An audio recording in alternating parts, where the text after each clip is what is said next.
Tak takon bolo ya, iki sing kerja ning luar negeri, sing wis suhu-suhu lho, mbak sing suhu-suhu. Kira-kira enak ora ya, bolo? Kita kerja ikut majikan sudah lama ya puluhan tahun misalnya ya. Baru pensiun. Pensiun nang mah ya ngono kuwi majikan masih baik sama kita, masih saling mengabari, berkomunikasi dengan baik. Nek kuwi wis biasa ngono kuwi ya oke ngono kuwi ya. Tapi enek sing majikan saking apike ya. Padahal majikan kuwi biasa-biasa wae.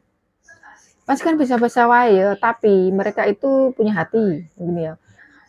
Terus menehi santunan ning anu mantan babune diweni duit ngono lho, diweni duit santunan setiap bulannya. Kira-kira ngene enek apa ora, Bu lho?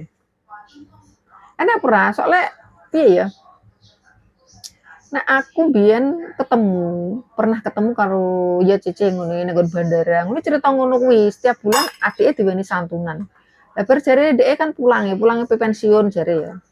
Lah majikannya ngomong jare engko nak kowe balik ning Indonesia aku tetep menehi gaji kowe. Wah apik iki, majikan wah apik men koyo berarti Mas. Padahal tak takoni, majikanmu sugih to, Mbak? Dia ngomong, majikanku